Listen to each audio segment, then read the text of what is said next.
On a vu dans les précédents chapitres qu'on ne peut pas trancher avec certitude. On ne peut pas affirmer que l'aluminium vaccinal ne cause pas l'autisme, mais on ne peut pas non plus affirmer avec certitude qu'il cause l'autisme. Mais on peut quand même regarder quelle théorie est la plus probable, la plus vraisemblable, la plus crédible. Léa Nguyen de la chaîne Science for All demanderait « À quelle théorie doit-on attribuer la meilleure crédence ?»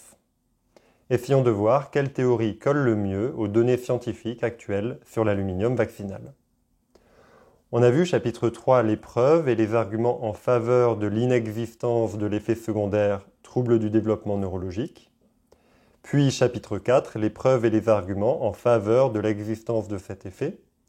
Et on a vu qu'il n'existe pas de preuves expérimentales conçues pour répondre à la question chez les humains. Une partie de la communauté scientifique estime que si on peut théoriquement concevoir une étude expérimentale qui permettrait de répondre à la question, alors tant qu'on n'a pas mené cette étude, il faut rester non-croyant. Cependant, même si on n'a pas une telle étude, on peut quand même faire de la science avec les données dont on dispose déjà. C'est ce qu'on a fait pour le tabac et le cancer du poumon. On n'a jamais fait une étude randomisée pour répondre à cette question. On a estimé que les données scientifiques, imparfaites, étaient suffisantes pour croire en l'existence du lien de causalité. Le tabac cause le cancer du poumon. Faire avec les données imparfaites dont on dispose, c'est ce que font les astronomes.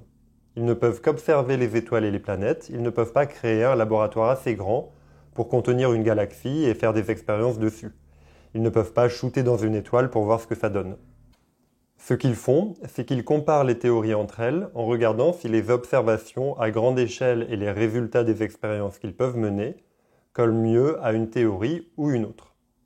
C'est ce que nous pouvons faire avec l'aluminium vaccinal, estimer quelle est la théorie la plus vraisemblable à partir des données dont on dispose aujourd'hui. Comme ces données ne sont pas parfaites, notre conclusion ne sera pas gravée dans le marbre, elle sera susceptible de changer avec l'arrivée de nouvelles preuves. On a deux théories qui s'affrontent. Les adjuvants aluminiques causent des effets secondaires de type trouble du développement neurologique. Les adjuvants aluminiques ne causent pas d'effets secondaires de type trouble du développement neurologique.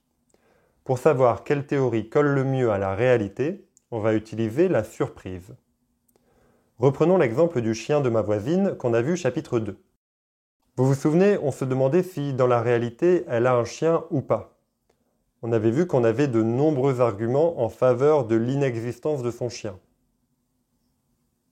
Mais vous vous souvenez aussi qu'on n'a pas de preuve absolue de l'inexistence de son chien. Alors, dans la réalité, elle a un chien ou pas? Pour savoir quelle est la réalité, on va tester les théories et voir laquelle colle le mieux aux données. La théorie qu'on va tester, c'est « ma voisine n'a pas de chien ».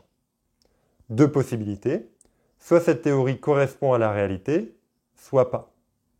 Si la réalité, c'est que ma voisine n'a pas de chien, alors je ne suis pas surpris par mes observations.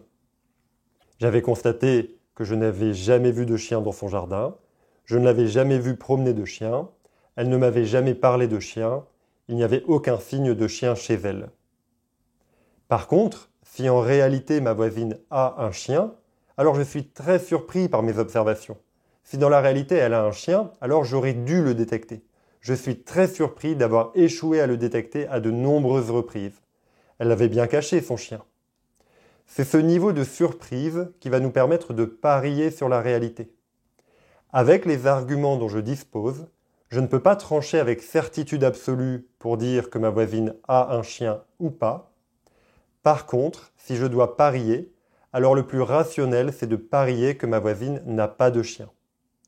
Pour les connaisseurs, ce que je fais s'appelle une inférence bayésienne. Ça veut tout simplement dire qu'on va faire avec l'aluminium ce que je viens d'expliquer avec les chiens.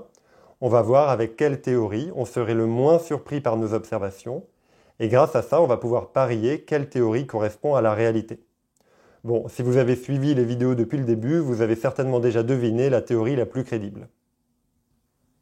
Pour pouvoir être surpris ou pas, il nous faut un point de départ. Vous vous souvenez, notre point de départ, c'était les croyances initiales d'un médecin, moi. Et je croyais en l'innocuité, en l'inexistence de l'effet indésirable. Puis j'ai mis à jour cette croyance quand j'ai réalisé qu'elle était fondée sur des arguments malhonnêtes. Je suis devenu non-croyant. On va donc partir de cette non-croyance. Alors ici, je vais faire une courte parenthèse. En réalité, si on voulait être parfaitement juste, la croyance rationnelle a priori, ce n'est pas la non-croyance dans notre cas. Dans notre cas, on sait déjà que l'aluminium soluble est neurotoxique à des doses du même ordre de grandeur que les doses relarguées par les adjuvants aluminiques. Donc la position rationnelle a priori, ce serait de considérer que l'aluminium vaccinal est vraisemblablement nocif lui aussi. Mais c'est peut-être un peu trop contre-intuitif pour vous, surtout si votre croyance en l'innocuité est fortement ancrée, comme l'était la mienne. Donc on va reprendre là où on en était, la non-croyance. Testons maintenant la théorie qui fait consensus actuellement chez les médecins, les pharmaciens, les laboratoires et chez nos autorités sanitaires françaises.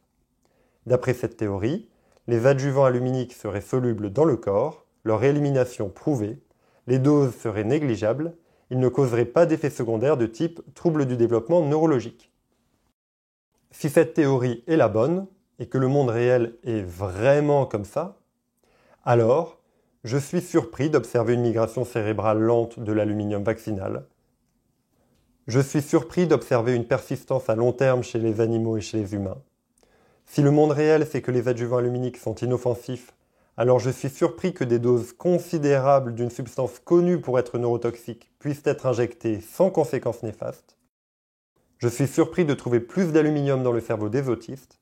Je suis surpris que l'aluminium vaccinal cause des troubles du comportement chez les animaux. Je suis surpris d'observer une corrélation forte entre l'exposition aux adjuvants aluminiques et les diagnostics d'autisme. Et je suis surpris que 8 critères de causalité sur 9 soient respectés. Les seules données scientifiques qui ne sont pas surprenantes, c'est la faible concentration cérébrale en aluminium vaccinal à court terme après injection chez les mammifères adultes. Autrement dit, si la théorie des autorités sanitaires est la bonne pour décrire la réalité, je suis globalement très surpris par la plupart des observations et des résultats expérimentaux. Vous pouvez vous amuser à faire la même chose avec la théorie inverse. Vous trouverez alors que si les adjuvants aluminiques causent en réalité des troubles du développement neurologique, alors vous n'êtes pas du tout surpris par l'ensemble des données.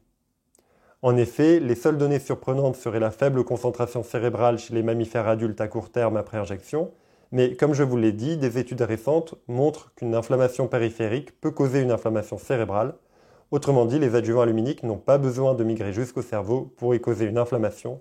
Donc même cette dernière observation en faveur de l'innocuité n'est même pas surprenante.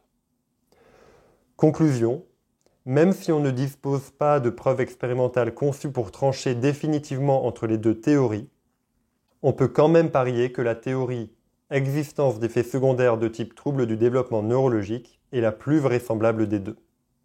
Parce que c'est la moins surprenante par rapport aux données scientifiques.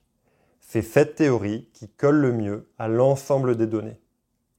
Cette manière de faire de la science, par inférence bayésienne, c'est une manière de faire qui n'est pas consensuelle. Beaucoup de scientifiques refusent de parier sur une théorie tant qu'il n'y a pas d'expérimentation conçue pour répondre à la question. Ils restent 100% non-croyants. Ça me convient qu'ils restent non-croyants. En effet, on a vu à la fin du chapitre 3 que la non-croyance sur ce sujet était déjà une catastrophe éthique, car ça revient à admettre qu'on prend des risques inconsidérés avec le cerveau des bébés. J'invite donc ces scientifiques, même s'ils ne sont pas exactement d'accord avec mon point de vue, à œuvrer pour des vaccins plus sûrs. À titre personnel, il me semble que ce n'est pas très rationnel de leur part de rester 100% non-croyants, mais je comprends leur point de vue. Je ne vais pas défendre le bayésianisme ici, car ce n'est pas l'objectif de ces vidéos. Si ça vous intéresse, je vous recommande très fortement les chaînes Hygiène Mentale et Science for All. Pour résumer rapidement sur un plan intuitif, on a vu que les connaissances de départ, c'est que l'aluminium soluble cause des troubles du développement neurologique, que les arguments en faveur de la nocivité des adjuvants aluminiques sont plus nombreux, que les arguments en faveur de l'innocuité sont plus fragiles, donc il faut croire plutôt en la nocivité. L'attitude rationnelle, c'est de parier que l'aluminium dans certains vaccins est l'une des causes de l'autisme. L'attitude rationnelle, c'est de parier que les vaccins causent l'autisme. Cette conclusion peut être vécue comme violente car elle représente à nouveau un changement de croyance assez important, aux conséquences potentiellement dramatiques. Personnellement, quand j'ai accepté cette nouvelle position rationnelle, et ça m'a pris des mois, quand je suis passé de non-croyant à croyant plutôt en l'existence de l'effet secondaire, j'ai pleuré. Quand j'en ai parlé à des amis médecins, j'ai bien vu qu'ils souffraient de cette situation. Beaucoup préfèrent faire un déni ou rendre ce sujet tabou. S'il est vrai que les adjuvants aluminiques causent des troubles du développement neurologique, alors cela veut dire que des dizaines de milliers, peut-être des centaines de milliers d'enfants ont été empoisonnés aux adjuvants aluminiques. Ça pourrait expliquer au moins en partie la très forte augmentation des cas de troubles du développement neurologique dans le monde. Ça représente un coût humain tellement épouvantablement catastrophique qu'il est inconcevable. Pour beaucoup de pro-vaccins, mieux vaut continuer à avoir une foi aveugle en l'innocuité des adjuvants aluminiques, c'est beaucoup moins coûteux psychologiquement. Si vous êtes médecin, je vous recommande de bien réfléchir avant de vous positionner publiquement, car ceux qui osent en parler se font étiqueter anti-vaccins et sont persécutés par l'ordre des médecins, qui a clairement choisi le camp de la foi aveugle diffusée par l'Académie de médecine. L'ordre recommande de dénoncer aux services sociaux les parents qui refuseraient d'injecter à leurs enfants des adjuvants aluminiques. Depuis le début de cette conférence, j'oppose les deux théories, l'aluminium vaccinal cause l'autisme et l'aluminium vaccinal ne cause pas l'autisme, mais on voit bien que la majorité des enfants vaccinés ne deviennent pas autistes. Dans le prochain chapitre, nous verrons qu'il existe une troisième théorie, plus élégante, qui explique l'ensemble des données, la variabilité individuelle.